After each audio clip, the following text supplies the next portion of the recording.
Hello student, आज हम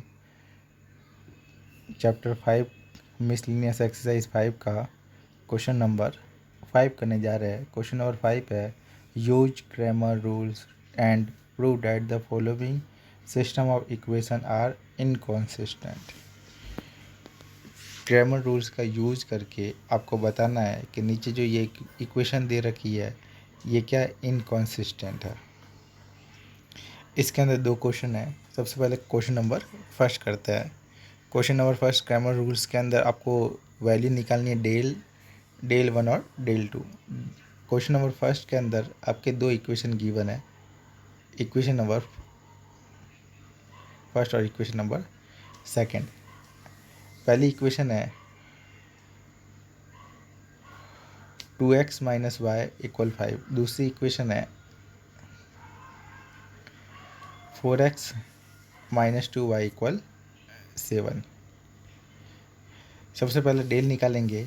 आपको लेफ़्ट साइड में जो एक्स वाई टर्म का कोफिशिएंट है वो लेना है और इसको सॉल्व करेंगे तो डेल की वैल्यू आ जाएगी 0।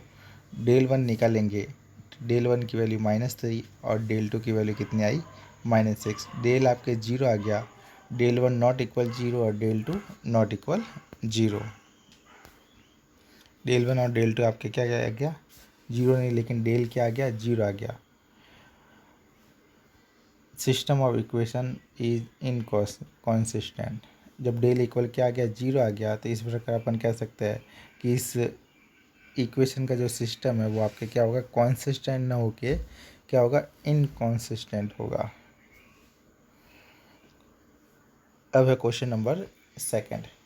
सेकंड के अंदर आपको तीन इक्वेशन दे रखी है, इक्वेशन नंबर फर्स्ट सेकंड और थर्ड। ये आपके इक्वेशन नंबर फर्स्ट, ये आपके इक्वेशन नंबर सेकंड, ये आपके इक्वेशन नंबर थर्ड। तीन इक्वेशन दे रखी है। आपको क्या बताना है कि ये कॉन्सिस्टेंट है या इनकॉन्सिस्टेंट है। इसके अंदर भी आपको डेल वन डेल टू और डेल थ्री निकालना है। इसके अंदर भी डेल की वैल्यू क्या आ गई 0 आ गई। फिर डेल वन की वैल्यू निकाली, डेल वन की वैल्यू -1 यानी नॉट इक्वल 0 आई। डेल टू की वैल्यू भी नॉट इक्वल 0 आई यानी 2 आ गई। डेल थ्री की वैल्यू भी नॉट इक्वल 0 आ गई। डेल की वैल्यू चूँकि डेल की वैल्यू क्या आ गई 0 आ गई तो इसका जो सॉल्यूशन होगा वो आपके इनकॉन्सिस्टेंट होगा। डेल की वैल्यू 0 नहीं आनी चाहिए। अगर 0 आती है तो इसका सॉल्यूशन क्या होगा इनकॉन्सिस्टेंट होगा, क्योंकि जो इसके फार्मूले एक्स वाई और जेड की जब वैल्यू निकालते हैं तो उसके अंदर आपके जो फार्मूला होता है एक्स की वैल्यू निकालने का फार्मूला आपके del one upon del, X two की वैल्यू निकालने का फार्मूला आपके डेल टू अपॉन डेल, और एक्स थ्री की वैल्यू निकालने का फार्मूला है डेल थ्री अपॉन डेल। यानी चाहे एक्स निकालो वाई निकालो या जेड निकालो, सबके अंदर अपॉन के अंदर क्या आ रहा है डेल आ रहा है।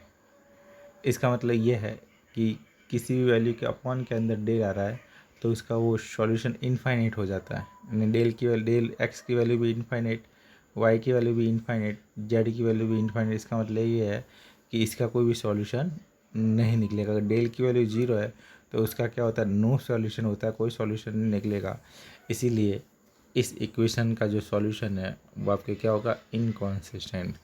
कॉन्सिस्टेंट ना होकर क्या होगा इनकॉन्सिस्टेंट। अगर डेल की वैल्यू 0 आती है बाकी नॉन 0 आती है तो सॉल्यूशन कैसा होता है इनकॉन्सिस्टेंट होता है। तो ये आपका क्वेश्चन नंबर 5 हो गया।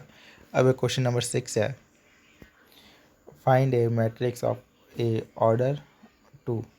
आपको कोई दो ऑर्डर की मैट्रिक्स ए फाइंड करनी है। नीचे इक्वेशन दे रखी है, उस इक्वेशन की सहायता से। इसमें दे रखा है जो ए है, नीचे जो इक्वेशन दे रखी है उसमें केवल ए लिखा हुआ है। तो यहाँ पे ए का मतलब है सेकंड ऑर्डर की कोई मैट्रिक्स है। तो सेकंड ऑर्डर की कोई भी मैट्रिक्स अपन लेट कर सकते हैं या फिर डायरेक्ट इसको सॉल्व कर सकते हो। इक्वेशन दे रखी है, एक इक्वेशन में जो आपके पहली वाली मैट्रिक्स दे रखी है 1 -2 1 4, उसको क्या लेट किया गया है नाम से लेट कर दिया गया बी। और जो राइट साइड में जो मैट्रिक्स दे रखी है उसका क्या नाम दे दिया है सी। तो आपकी इक्वेशन बन जाएगी ए बी इक्वल सी। तो आपको ए की वैल्यू निकालनी है तो ए के मल्टीप्लाई में जो बी है उस बी को यहाँ से एलिमिनेट करना है। एलिमिनेट कैसे करोगे, जब बी इन्वर्स से क्या करवा दोगे, मल्टीप्लाई करवा दोगे, तो बी और बी इन्वर्स एक दूसरे से क्या हो जाएंगे, कट जाएंगे और आई आता है। तो बी इन्वर्स को दो साइड क्या करवा दिया, मल्टीप्लाई करवा दिया। तो यहाँ पे आपके क्या हो गया, बी इन्वर्स, बी और बी इन्वर्स मल्टीप्लाई होके आई आता है, तो इसकी जगह तो आई आ जाएगा। और फिर सी बी इन्वर्स ऐसा का ऐसा, आई को ए से मल्टीप्लाई करवाओगे तो ए आएगा। तो आपको क्या करना है, ए की वैल्यू निकालने के लिए किसका इन्वर्स आपके पास में होना चाहिए, बी का इन्वर्स। तो सबसे पहले अपन क्या करेंगे, बी का इन्वर्स निकालेंगे। तो ये अपन ने बी का इन्वर्स निकाल दिया, ये यहाँ पे ये जो आपके निकला है, ये क्या बी इन्वर्स है। अब वैल्यू पुट करवानी है इस इक्वेशन के अंदर, और क्या करना, मल्टीप्लाई करवाना। वैल्यू पुट करवा के मल्टीप्लाई करवाओगे तो आपके पास में किसकी वैल्यू आ जाएगी, ए की वैल्यू आ जाएगी। ठीक है, अब है क्वेश्चन नंबर 7। क्वेश्चन नंबर 7 है, इफ़ ए कोई मैट्रिक्स गिवन है, आपको प्रूव करना, prove that A square plus 4a minus 42i।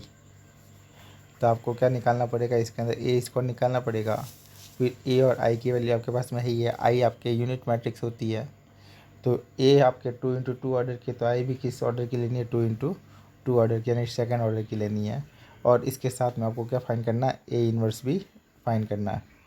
तो ये ऊपर वाला है, ये तो आपको प्रूव करना है, ये वाला आपका प्रूव करना है। इसके इक्वल में क्या है, 0 है। तो इसको सॉल्व करेंगे, तो सॉल्व करने पे क्या आनी चाहिए, 0 मैट्रिक्स आनी चाहिए। 0 का मतलब है 0 मैट्रिक्स। तो यहाँ पे ए स्क्वायर की वैल्यू निकाल दिए सबसे पहले, ये